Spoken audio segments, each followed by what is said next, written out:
الحمد لله رب العالمين، والصلاة والسلام على سيدنا وحبيبنا محمد وعلى آله وأصحابه أجمعين.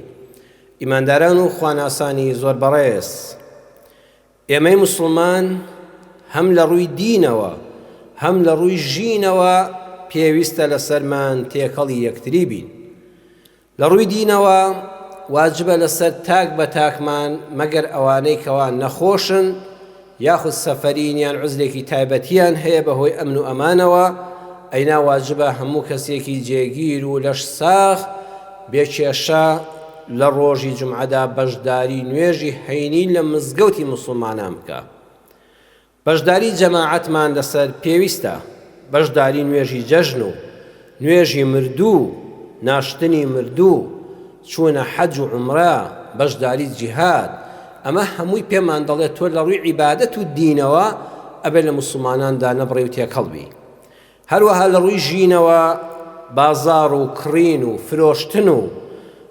ژن خوازی و سیلەی ڕەحم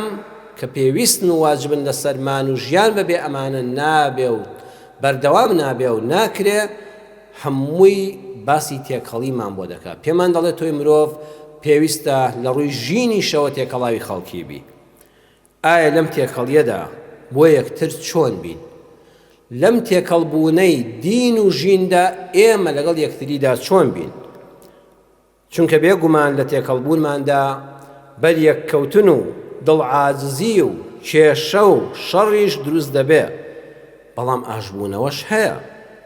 ئایا دەبێ ڕابردووی ئازاراوی بیری یەکتر بخەینەوە؟ دەکرێت ژن و مێردێک کە پێشتر شەڕیان بووە ئاژاوەیان بووە هەموو ڕۆژێ ئەم قەوانە کۆنە لێدەنەوە؟ دەکرێت دوو برادەرکەوە ساڵانێک هاوڕێی یەکتر بوون بەڵام ڕۆژگارێک لە یەکتری عاجز بوون، دوای ئاشبوونەوە دیسان برینەکان بکولێننەوە؟ بەدڵنیاییەوە نەخێر. بۆیە وتارەکەی ئێمە ئەوەیە جوانیەکانی ئێستا ببینە،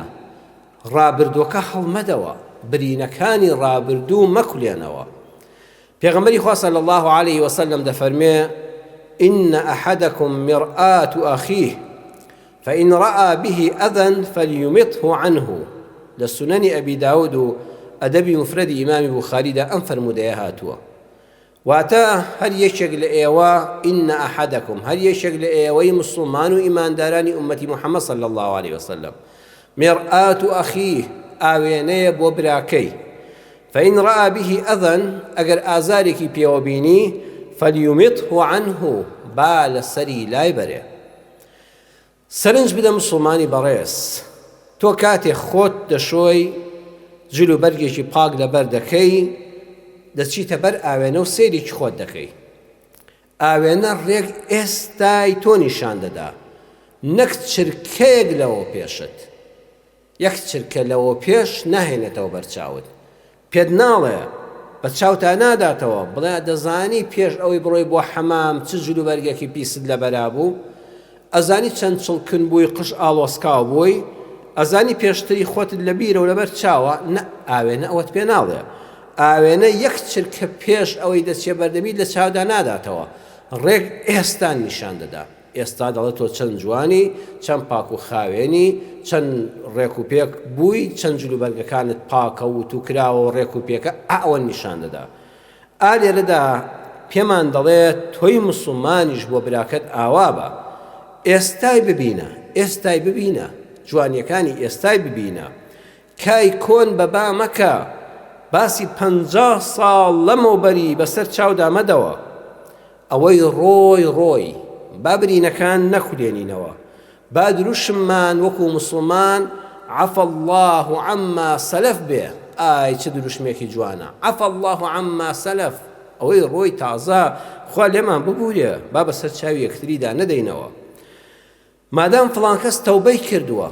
با ساڵانێکی زۆر لە گوناهە و خراپەکاری دابوو بێ، ئێستا کە تەوبەی کردووە وازی لە خراپە هێناوە، با من و تۆ باسی ڕابردووی خراپی نەکەین. چونکە پێغەمبەری سەرۆرمان صلی الله عليه وسلم وەکو لە سونەنی ئیبن ماجەدا هاتووە دەفەرمێ: التائب من الذنب كمن لا ذنب له.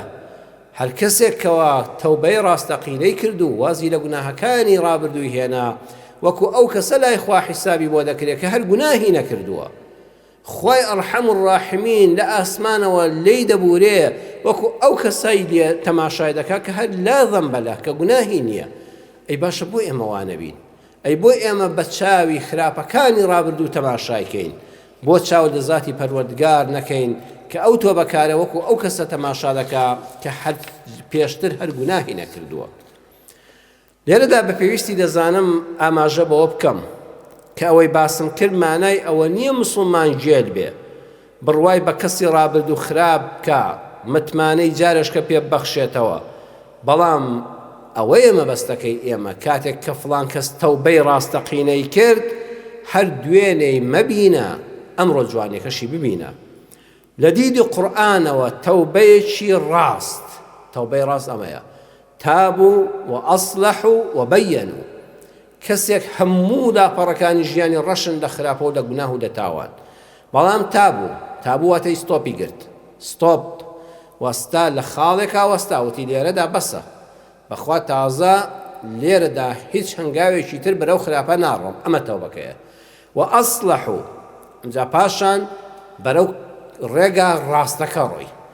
ئەمە ڕێگا چەوتولارەکەیە، ئەمە 30 ساڵە کابرا لەسەر ئەم ڕێگا ڕەشە خراپەکارە بێدینیە خراپەکاریە مرۆڤ ئازاردەرە دەڕوە. ئێستا تابوو لێوێ وەستا، ستۆپێکی کرد، ستۆپێکی گرت وەستا، دەڵێ هیچ کە بەم ڕێگا لار و لەوێدا ناڕۆم. بەڵام هەر ئەمەندە بەس نییە و ئەصلحوا ڕێگا ڕاستەکە دەدۆزێتەوە، ئەڵێ تازە لەگەڵ ڕێگای ساڵحان دەڕۆم. وأصلحوا من جاران لە نادیدا بووم، لە قمارخانەدا بووم، لە مەقەڕی کۆیلەکاندا بووم، ئێستا دەبینی وا لە نوێژی بەیانی لە مزگەوتە، وا ڕۆژی جومعە و لەگەڵ من و تۆدا لە مزگەوتایە. وأصلحوا خۆی چاک کرد. جاران لە بازاڕە خۆڵی خەڵکی دەبڕی، ئێستا ئامادە نییە بۆ هیچ شتێک بڵێ بەخوا. هەمووی ڕاست و دروست، معاملەی دروستە، لاپەڕەی نوێی هەڵداوەتەوە، ئەتر ڕێز لە خەڵک دەگرێت، جاران شەڕی بە خەڵک دەفرۆشێت، تا شەڕیشی پێ بفرۆشی نایکڕێ. خۆلا دەدا ئینسانێکی فیتنە نییە، جاران غەیبەتی دەکرد، گاڵتەی بە خەڵک دەکرد، بە موسڵمانان دەکرد. ئێستا زمانی سەلامەتە دەمبەزی کرا وأصلحوا گۆڕانکاری لەسەر خۆیان هێنا، لە ڕێگەی خراپەکە وەستا ڕووی کرد دە شەقامە ڕاستە ڕێگەی سیڕاتی مستەقیم. وبەیەنوا ئەگەر پێشتر خەڵکی هەندابێ بۆ خراپە، ئامۆژگاری خەڵکی کرد بێ، گروپی هەبوو بێ، تاقمی هەبوو بێ، ڕێبازی هەبوو بێ، بەرنامەی دژە ئیسلامی هەبوو بێ. وبەیەنوا ئێستا بۆ خەڵکیشی ڕوون دەکاتەوە بە ئاشکرا لە ڕاگەیاندنەکانەوە لەو دەستگایی کە پێشتر کوفری تێدا بڵاو دەکردەوە. لەوێ دەڵە خەڵکینە من لە ڕابردووی خۆم بێبەریم، من پەشیمانم ئەو بیرباوەڕی کە بە ئێوەم دەوت هەڵەیە، وەڵڵاهی غەیری ئەم ڕێبازە ڕاستەقینە هیچی تر ڕاز نییە. ئەو سێشتا تابوو وأصلحوا وبەیەنوا. ئەم تەوبە ڕاستەقینە بەو سێمەرجە گوناهی 10 ساڵ دەشواتەوە. وەڵڵاهی فریشتەکانیش لەبەر ئەو تەوبەیە، لەبەر ئەو خۆ چاککردنە، لە بیری هەر گوناهێک، لە بری هەر گوناهێک چاکەیەکی بۆ دەنووسن. سەیری قورئانی پڕبەرەکەت و بەخششکەن بەڕێزان. لە سوورەتی ئەلفورقان ئاەتی 70 لە دوای تاوانی شرک، قەتڵ، زینا، سێ تاوانە هەرە گەورەکە، شرک، قەتڵ، زینا، دەفەرمێ ئیلا من تابە، ئیلا مەگەر ئەو کەسە نەبێت کە تەوبە دەکا و ئامەنە، تەوبە دەکا واتە وەستاوە، 20 ساڵە بتێک دەپەرستێ، 30 ساڵە کۆیلەی کەسێکە، تابە دەوەستێ، چەندەها زینا و فاحیشەگەری کردووە لە تەمەنیدا، تابە لەوەستێ، تەواو لەم ڕۆ بەدواوە ئەو شوێنە خراپە، ئەو ئافرەتە خراپە، ئەو کەسە خراپە نابینم. قەتڵی کردووە، دەستی بە خوێنی چەندەها خەڵک سوورە، تابە لێرەدا دەوەستێ. تابە واتە لەم شوێنەدا ئەمە خاڵی کۆتایی خراپەکانمە. و ئامەنە دەبێتە ئیماندارێکی ڕاستەقینە، دەڵێ خوایە لەبەر خاتری تۆ، بەخوا لە ترسی دوژمنایەتی واز نایەنم، لە ترسی ئایدز واز نایەنم، لە ترسی ئەوەی کەوا خەریکە تووشی نەخۆشی خراپ دەبم واز لە زینا ناهێنم. و ئامەنە خوایە لەبەر تۆ، وەڵڵاهی خوای پەروەردگار هیچ مەسلحەتێکم نییە کە واز لە کۆیلایەتی و لە بتپەرستی بێنم. لەم ئیسلامەتیەدا هیچ بەرژەوەندێکی دنیای شک نابم، بڵێم شتێکم دەدرێتێ، پۆستێکم دەدرێتێ، خوایە لەبەر تۆ لە شرک و لە قەتڵ و لە زینا واز دێنێ. و ئامەنە بەس لەبەر خوا، دەبێتە ئیماندارێکی ڕاست و دروست بەس لەبەر خوا تەوبەی کردووە. وعمل عملا صالحا، ئەمجا ڕێگا ڕاستەکە دەدۆزێتەوە، ئەمجا نابێ بڵێ وەڵا کە زینا ناکەم وەڵا نوێژیش ناکەم وەڵا کە پیاو ناکوژم وەڵا ئەنجا عیبادەتی خوش ناکەم ناچمە مزگەوت نە وعەمیلە عەمەلەن صالحا ئەمجا لە بتپەرستیەوە ڕوو دەکاتە تەوحید یەکتاپەرستی خوا بە خەڵک ڕادەگەیەنێ ئەمجا لە قەتڵەوە باسی قێزەونی کوشتن بۆ خەڵک دەکا شانازی بە ڕابردوو و پیاوکوشنەکانی خۆیەوە ناکە ئەمجا بۆ خەڵکی باز دەکا کە ئەوانەی زیناکارن ئەگە بۆ چەند چرکەیەکی کەم لە حەزەیە خۆشیان بینی بێ دوای ئەوە دەبێت فرمێسکی خەجاڵەتی بڕێژن و چ ژیانێکی تاڵیان هەیە ئەمە بۆ خەڵک باز دەکا وعەمیلە عەمەلەن صالحا ئەم تەوبە ڕاست و دروستە فأولئك يبدل الله سيئاتهم حسنات خدای پەروەردگار خراپەکانیان هەموو بۆ دەگۆڕێ بە چاکە وكان الله غفورا رحيما براستي الله زور لي خوش بوا نەک هەر لەو گوناهبارە لەو تاوانبارە خۆش دەبێ ڕەحیما ڕەحمیشی پێ دەکا لە دنیادا مرۆڤەکان کاتێک کە بەرامبەرەکە دەبورن ئەڵێ لێت بوراوم کەسێکی لە کەسێک کوشتووە دەڵێ ناتکوژمەوە دوژمنایەتی لەگەڵ ناکەم تەقەل لێ ناکەم بڕۆ کەسابەتی خۆت بە ئازادی بکە بەڵام بڕواتان هەبێ بە زەی پەیدا نایەتەوە لەوە چێت لە دڵەوە پێی خۆش بێ ڕۆژێ یەکێکی تر بیکوژێ تووشی بەڵایەک بێ کەچی سبحان الله دوای ئەو سێ گوناهە گەورە شیرک و قەتڵ و زینا خوای پەروەردگار کە ئەم کەسە تەوبەی ڕاستەقینەی کرد نەک هەر لە ڕابردووەکەی خۆش دەبێ نەک هەر ئەوەی خراپەکانیشی بۆ دەکا بە چاکە ڕەحیمە زۆریش بەزەی پێدا دێتەوە خوا زۆری خۆش دەوێ زۆر چاودێری دەکا زۆر دەیپارێزێ لای خوای پەروەردگار ئەم یاسایە هەیە ئین الحەسەنات یذهبن السەیئات خەڵکینە لای الله سبحانه وتعالى چاکەکان خراپەکان وەلا دەنێن و دەیان سڕنەوە و لایان دەبن ئەی باشە بۆچی ئێمە وا نەبین ئەمە دڵین مسلمانین واتە خوا چی فەرمووە چی چۆنی پێخۆشەوا دەکەین دەی یاسای خوا ئەوەیە ئین الحەسەنات یذهبن السەیئات کەسێکمان بینی وە لاپەڕەی ژیانی هەمووی ڕەشە ئێستا تەوبەیەکی ڕاستەقینەی کردووە لەبەر خوا و کردداری جوان دەکا و ڕێگا ڕاستەکەی دۆزیوەتەوە و بە کرددار لێی دەبینی نەک هەر بە قسە کە بەڕاستی بۆتە مرۆڤێکی نوێی خوا ناس و دیندار دەتخوا بە واز لە خراپەکانی بێنین با تەنها جوانیەکانی ئێستای ببینین با ڕابردوەکەی لە کۆڕ و مەدیسا باز نەکەین با وەکو ئەو کەسەتەوە تەماشایکەین کە هەل لە سەرەتای ژیانیەوە خەریکی چاکەکاری بووە بەداخەوە ئێمە قورئان دەخوێنینەوە بەڵام کار بە هەمووی ناکەین مەگەر نوێژ و ڕۆژوەکەی نەبێ بۆ نمونە تۆ کەسێ بناسی چەندین مسلمانی بە ئاگر سووتان دەبێ تەنها لەسەر ئەوەی ئیماندارن إلا أن يؤمنوا بالله العزيز الحميد يعني ئێستا نمونە قورئانیان جەنابەت لەبەر چاوی خۆتا بیهێنە بەر چاوت بڵێن فڵان کەس ئەمە جەلاد بوو کاتی خۆی مسلمانانی بە زیندوی خستۆتە ئاگرەوە بەس لەسەر ئەوەی مسلمان بوون و ئەهلی مزگەوت و قورئان بوون ئێستا تەوبەی کردووە وەڵڵی بژڵێن تەوبەی کردووە هەستەیەکەی لە خۆ ڕقلێتی ئەڵێ کاتی خۆی جەلادێکی پیس بوو بەڵام خوای پەروەردگار لە قورئانە ئەم بەسەرهاتانە بۆ من و بۆ تۆ دەژێڕێتەوە دەفەرمێ ئەوانەی کەوا ئەصحاب الأخدود مسلمانانی ڕاستەقینە یەکتاپەرستەکان کە دەیانگوت لا إله إلا الله بەس لەسەر ئەوە إلا أن يؤمنوا بالله العزيز الحميد هەرچی گوناه بێ لەسەر زەوی نەیان کردبوو هەرچی یاساشکێنی بێ نەیان بوو کەچی پاشای وەخت و دار و دەستەکەی چاڵی گەورەیان پڕ کرد لە ئاگر و لە پشکۆی سوورەوە کرا و لە چەند مەترێکەوە دەموچاوی ئینسانی دەسووتان ئەو مسلمانانیان یەک لەبەر چاوی یەک دەخستە ئەو ئاگرەوە کەس پەشیمان نەدەبەوە خوا دەفەرمێ ئەوانە إن الذين فتنوا المؤمنين والمؤمنات ئەوانەی کە ئاوا سزای سەختی سووتاندنیان بەسەر مسلمانانی پیا و ژندا چەسپاند و سەپاند بەڵام ثم دوای ساڵانێک لەم گوناهە گەورەیان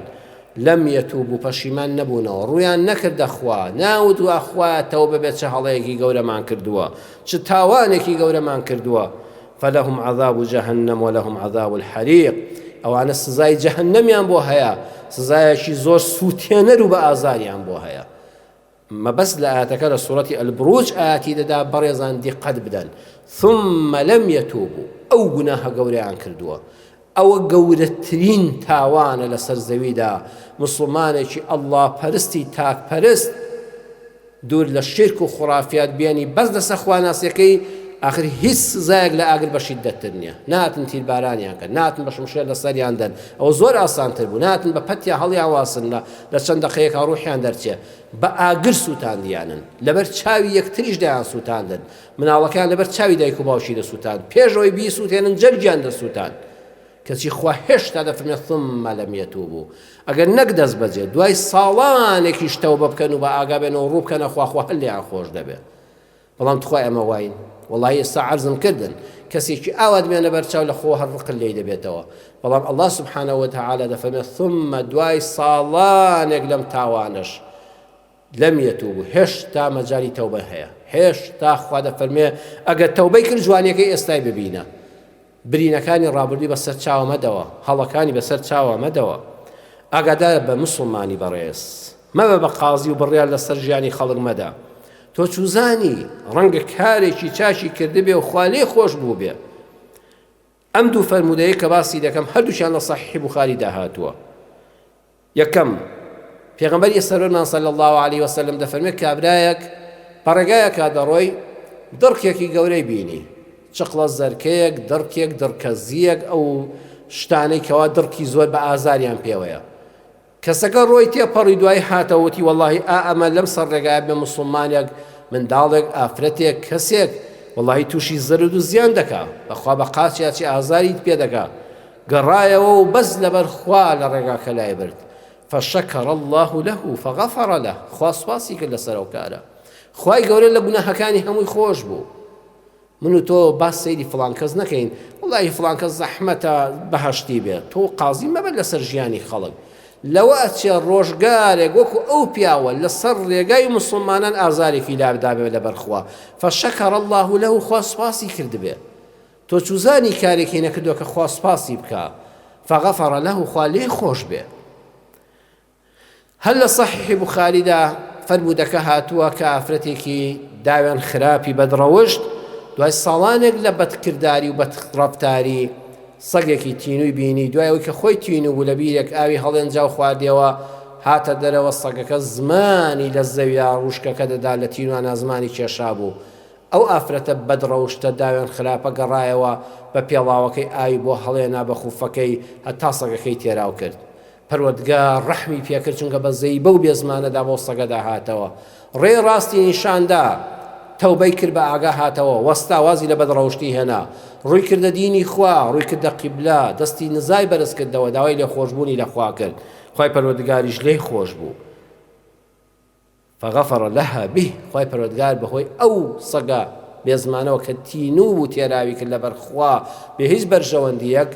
خوای پەروەردگار جڕگەی ڕاستی نیشاندا وازی لە زەی ناهێنا و خوش لە ئاخریدا لێی خۆش بوو وەیە بڕیار لەسەر ژیانی خەڵک مەدە بەڵکو بڕیار بدە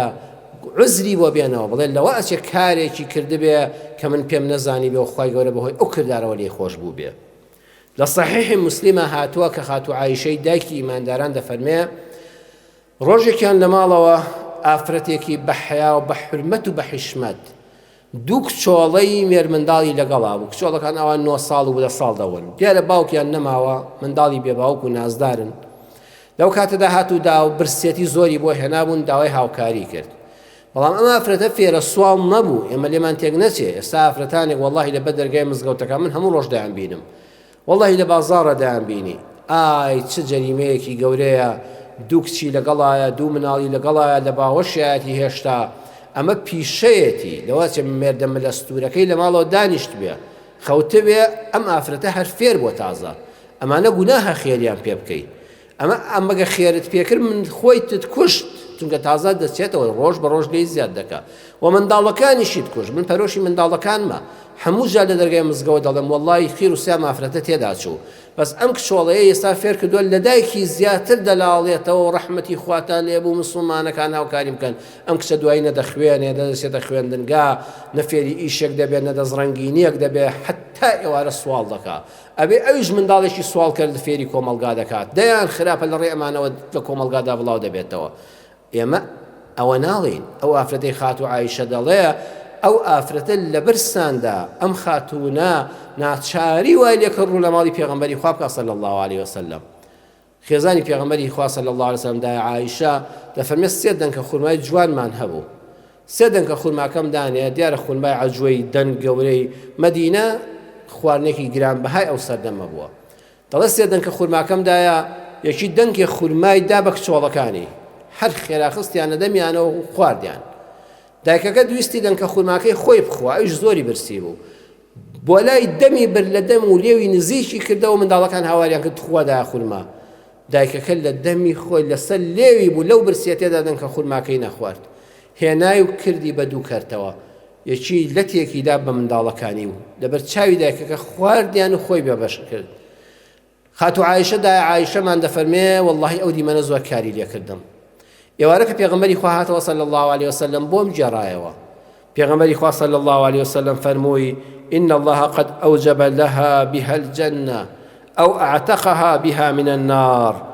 إن الله بدلنياي والله ذاتي خوي سبحانه وتعالى أوجب لها واجبي كرد لها بو أوجن دايشي أودو من دالك شوليا بها بودا كخلمايا كخوي تشني برسيبو تشني حزليبو للدم ليوي خوي نزيجي كردوا كتي جرايوا بودا كخلمايا واجبي كده أما فرد بسيطة بهشت أو اعتقها بها من النار يان فرموي خوا واجبي كرد بهوي أودا كخلمايا وأمجننا بأقري جهنم ببيني آزاد بولا أقري جهنم بەڵە زۆر کردار هەیە کاتێک کە مرۆڤێک کردوویەتی و من و تۆ هەر ئاگامان لێ نییە لەوە چێت دەنگکە خورمایەک بێ کە بە خەڵکی نەبەخشیوە پێی بەخشراوە بوو بەخشەر نەبووە وەرگر بووە بە مناڵی هەتیوی خەڵکیشی نەبەخشیوە بە مناڵەکانی خۆی بەخشیوە خوا بەو دەنگکە خورمایە واجبی کرد دەبێ ئەم ژنە بچێتە بە هەشت و نەچێتە دۆزەخ و جەهەنەمی لەسەر حرام کرا بۆیە خەڵکانێکی تر ئەگەر نەک وەریگر پێ بەخشی بێتی نەک بە مناڵی جگەرگۆشەی خۆی بەخشی بێ بە مناڵی خەڵکی بەخشی بێ ئەبێ خوای پەروەردگار چۆن لێ خۆش بوو بێ بۆیە با بڕیار بدەین هەر وەکو پێغەمبەر صلی الله عليه وسلم فەرمووی موسڵمان ئاوێنەی برا موسڵمانەکەیەتی خوشکە موسڵمانەکەیەتی ئاوێنەش تەنها ئێستا دەبینێ مادام تۆ پاک بوویتەوە مادام جوانی چرکەیەک لەوە پێشت نیشان ناداتەوە بە چاوتان ناداتەوە با ئێمە بەم ڕەفتارانەی کە قورئان و سنەتەکانی پێغەمبەر صلی الله عليه وسلم فێریان کردوین با تەعامل لەگەڵ یەکترا بکەین با جوانیەکانی یەکتر ببینین با ڕابردووی ناشیرینی یەکتر بە چاوی یەکترا نەدەینەوە چەند جوانە ژن و مێردێک ئاوا ڕەفتار لەگەڵ یەک بکەن چەند جوانە باوکو دایک لەگەڵ مناڵێکی لاساری دوێنەیاندا ئاوا ڕەفتار بکەن ئەمڕۆکەوە ڕەفتاری گۆڕاوە تەوبەکار بووە وەتە ئەولادێکی ساڵح وەتە ئەولادێکی ساڵحە و کچێکی باش حیفە بڵێ وەڵای لە مناڵی ئاوا بووی لە گەنجەتی ئاوا بووی لە مێر منداڵیدا ئازارت دام ڕابردوەکانی لایەتکە دایک و باوک وەکو پێویست نەبوون ئەمڕۆ بوونە دایک و باوکێکی باش نابێ منداڵەکان کوڕ و کچەکان دوێنەیان ببینن با ئەمڕۆیان ببینن دوو هاوڕێ دوو شەریک لە بازاڕە دوو دوکانداری تەنیشتی یەکتر مەڵێ دوێنەی زۆر خراپ بوو جوانیەکانی ئەمڕۆی ببینە با کۆمەڵگەکەمان لەسەر ئەم بنەما قورئانی و فرمود زياريناني پیغمبر صلى الله عليه وسلم پروردكين والله همومان بختور دبين يا الله يا رحمن يا رحيم يا ربي خوي پروردگار باشتر لقرآنك حالي مانكي زياتر لفرمودكاني پیغمبر صلى الله عليه وسلم ودين وجين من بهرور مانكي